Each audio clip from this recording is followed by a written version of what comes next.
Welcome, welcome. My name is Jelle, and I'm one of the community managers within Corporate Citizens. Within Corporate Citizens, I go by the name of Fiddy. It's quite normal within the NFT space to have a different tag than your normal name. So that's me. I'm 31 years old. I'm from the Netherlands. Been into NFTs for about a year right now. That's basically something about me. Could I ask you to introduce yourself? Hello, everyone. My real name is Liv Campo, and I founded the Lugaw project in 2014. So it's a small nonprofit based in Cebu, Philippines. So we've been doing this since 2014. So from Lugaw, for those who do not know it, it's porridge. Of course, everyone knows what's a porridge is. So we feed needy children here near my place. So for now, we have three sites, one here in my neighborhood, and another in the neighboring area, and another in the other cities where our airport is. So what I do for my day job, I'm a social media manager slash strategist. I also do a little bit of graphics. I just learned Canva from the pandemic. And prior to that, I was a journalist for 12 years. I resigned in 2016. So after that, yeah, I stepped into social media where I now work as a freelance. There was a lot of information in once. I heard you say that you started the Lugar project in 2014. Could you explain what inspired you to do this?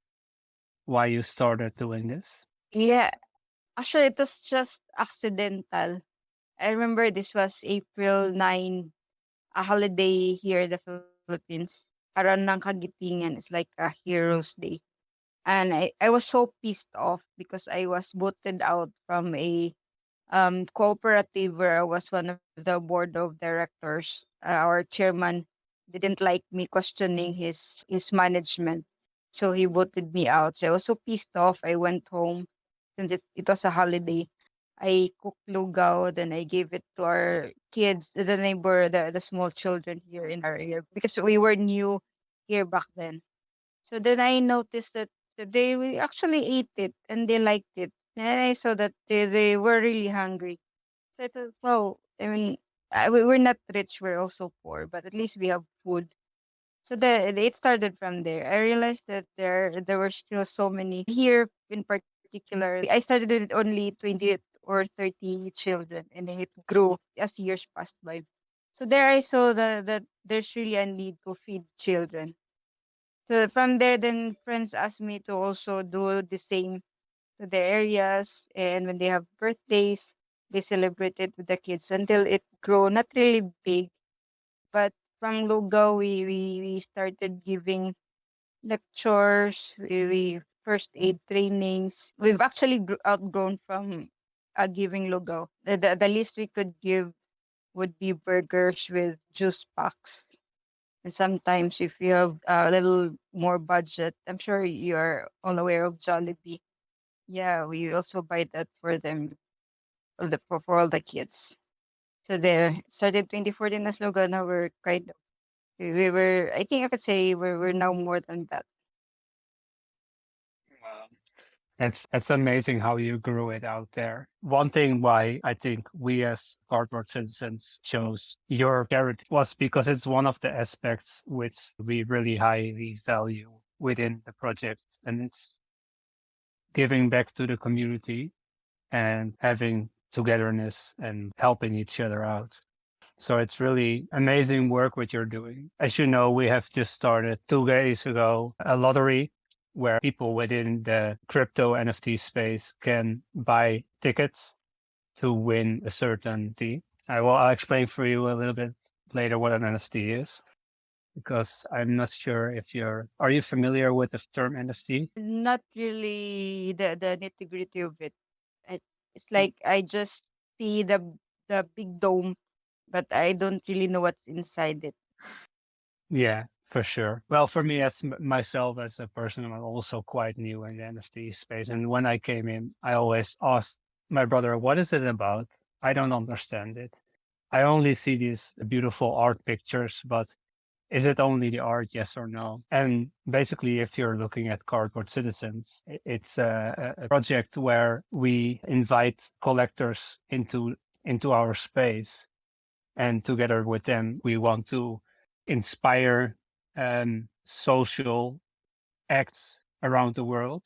That's what we want to do, and we want to do that via the blockchain technologies that are there. So what we're doing at Cardboard Citizens, what our intent is to provide technology and then solutions that has a positive social act around the world.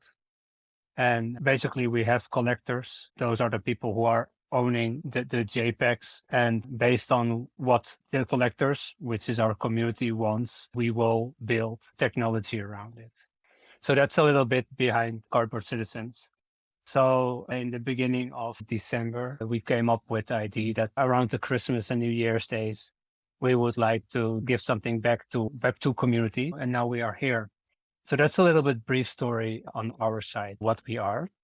Do you have any questions about that? Thank you. I talked with Ned last week. He briefly told me about this, about the project, about NFT, and we also had I also asked some questions, and of course he answered some.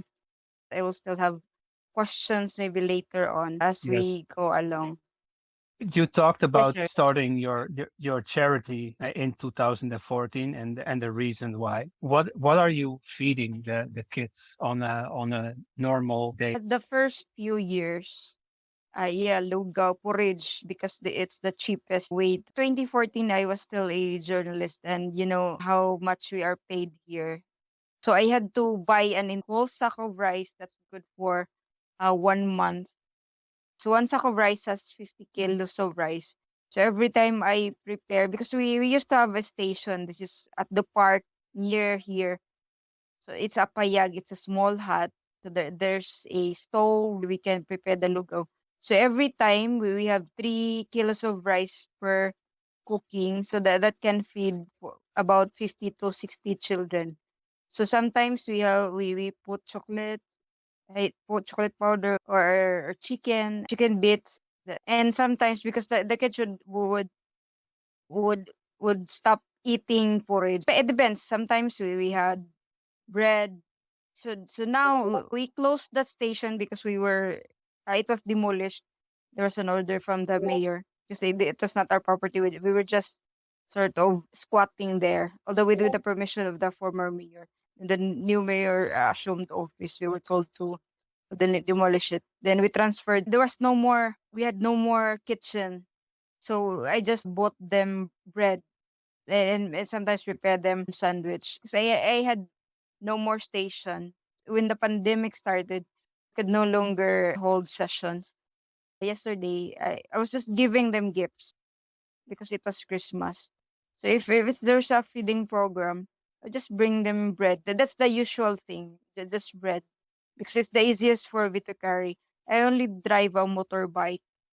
So I cannot bring a big cauldron with me. Although it would be the cheapest, but it would be taxing on my part. So when I before I go there, I just buy bread for them enough to feed. Like in one side, I would prepare food good for 100 kids, and this other side for 80. Here, there's only about 60 plus kids. So yeah, and if there's enough money, of course, burger sometimes burger steak. If there's more chicken, that's about 100 plus now per meal. So yeah, How much does it cost to feed a kid? it's just the usual meal. Your 50 per kid would be enough. So you can already have rice Oh and yeah. one chicken. Assuming you prepare it yourself. But if you buy it outside, it could be more. So I would prefer preparing it myself. It's not 103 pesos. Because if I have 103 pesos, I would just buy directly from Jollibee because the kids would really love it. I'm just like visualizing like all the work you're putting in. It's really humbling to see and to hear the work you're putting in. What is the most beautiful thing that you are getting out of this? The kids know me. And when I go to the park, of course, they would all come to me.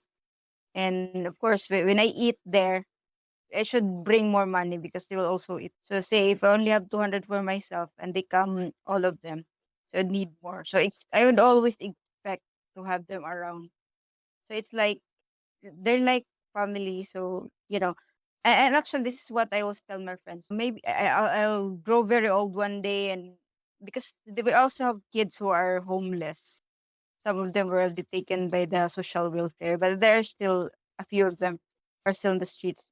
And they'll still see me and they call me at mama or mommy or however they like it. And I'll tell my friends, I know the many kids I've fed, I'm sure that no one kidnap me, snatch my things because most or some of them actually have actually been through the Lugaw project or actually know the things that I do for them. So I'm not expecting that they become hold-uppers, but because of poverty, and I don't know, we continuously raise the matter to the government, but I mean, the Philippines, it takes a while to actually get some action done. I know they're there to also protect me. They're there to help me in a way they can. So, what would be the dream? You have been doing this for almost 8 years now, or already 8 years. Do you want to grow this bigger, or do you want to have it more stable? Do you have any plans with it?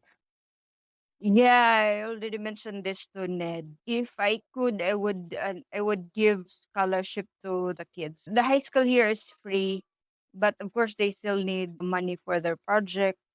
Told them that I can't be there to feed them every day, and some kids that's who are under the project have three, four siblings, and they're very little, and they live in very small shanties.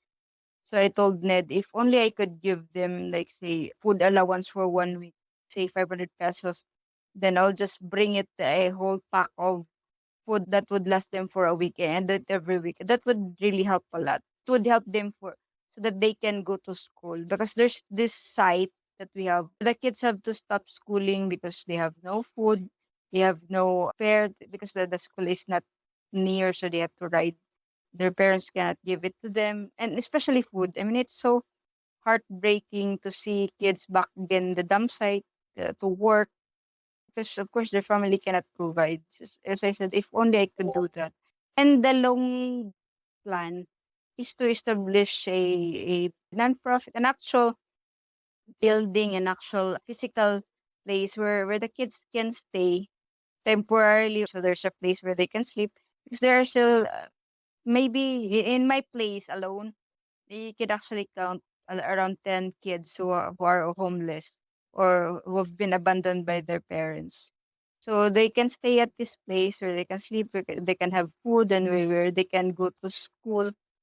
So that's the long term plan. I hope that with the donations that we're getting right now, that we can at least help a little bit on the short term and maybe even on the long. We obviously need to see what the outcome will be for that. I missed one thing, like how many times per week do you feed the kids? Is it daily or like is it one time a week? For now, I do it once a week. Most of them are in school. So and their schedules are there are those who go to their classes in the morning and the others in the afternoon. So when they come, we always have biscuits. So it's open when the kids come. So of course there's biscuits for them. So daily for those who are always here. So there are say 3, 4 kids. So they always have snacks. The problem namin is that I no longer have that station where everything is there, the cauldron, the stove where I can cook. And the kids, back then the kids were there every day because it's near their house. They would all be there to play. We have some kind of play house. There's books, there are toys, and of course there are tables for their food. Yeah. But here we have biscuits for kids who come here for food.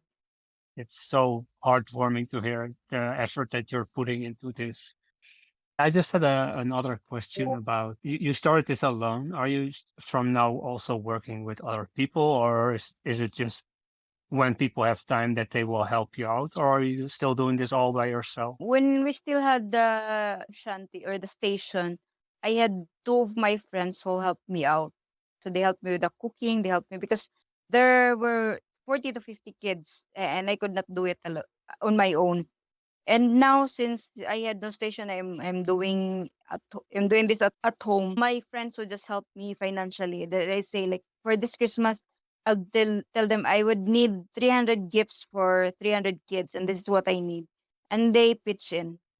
So it's like, physically, it would still be me. Then I would be calling the mothers. So I'd be calling the mothers. So they would help me out with the distribution. And in other areas also, they sort of know the drill. But as to the packing, the preparation, my family will always be there to help me, the cooking, and some neighbors because they're also mothers. And for the distribution, I have friends who would sometimes offer to help. Yeah. So it's actually it's not just me. So I cannot do it on my own financially and the physical aspects. If there are any questions from the people in the audience, if you want to ask a question, please raise your hand. In the meantime, I will explain a little bit what we have been doing. So, like I already said a little bit earlier, but like on Christmas Eve and maybe even before that, we have made a lottery site where people from the NFT space can buy tickets to enter a raffle. Each of those tickets costs one American dollar, and that will go straightly towards your project. And we launched that event on Christmas Eve, and it will run until the 31st of December. Around that day, we will know what the outcome will be with the money that has been raised. So for that, I would like to ask you, like when we're finished, if you're okay to have a call again on that moment. Are you up for Yeah, that? sure, sure. Also, in the meantime, that will help you out with the three aspects. So you making actually a crypto wallet and stuff like that. That was our intent, basically, to show that we as a Web3 community, which is the crypto space, can bridge together with Web2 institutions, which is daily life, basically. I'd like to say something. Uh, I don't know how Ned picked me or picked the logo project. I'm just thankful for this opportunity. But at least I have hope now because I have so many dreams for the kids. And I'm really hoping that this would be the beginning of it. I have not actually made contact or grants. I know there are so many grants out there that would help us. But here comes it's like a Christmas gift from Ned who approached me, and I'm really hoping that this would come out really good for the kids. Especially now here in the Philippines where we are into this huge crisis where a piece of onion is like one meal for a poor family. So that's how bad it is now. So this could be a great help to the kids of the logo project. Well, I can answer the question on why, and then also, yeah, the question is we as a team have been talking with each other and searched for many charities. And our goal was to approach a small charity. So that's why we searched. And I believe it was Ned, his girlfriend, who came across your Facebook page. And that's how everything happened. So that's it. That's how we found you. It's just a perfect fit. And what you are doing for the kids, it's exactly what we want to show, and just be a front leader, be a good human, and then in the end it will always give back. We are working really hard on the social media side to get as much people into the event, but the intent is there, and we already have a quite good start. We have 5 more days to be loud in our space. And that's also why we have you here, to make it more touchable and to ask you the questions of like, what are you doing, and what the money that we are donating. And you basically just said like one American dollar could feed one child. And that's really valuable information for us, and it makes it more touchable, right? We also really want to thank you for being the person that you are and doing this already for 8 years. It's like gives us a lot of joy to see that there are people like you who are picking up these initiatives. Thank you. Thank you so much. And this, like I said earlier, this not just me. Maybe I'm just in the front line, but there are people who help me in this, and of course, people like you who would not hesitate when I say something. I would need this much or this thing for the kids, because without these people, without you, I don't think this would last for 8 years. That's good to hear. We will be loud in our space and try to generate as much donations as possible. And then when the new year has been there, we will approach you to say like what the final amount was, if you're okay with it. And in the meantime, if you have any questions, you can just hit the team up. So that would be Nat and me for now, and we can answer any questions that you have.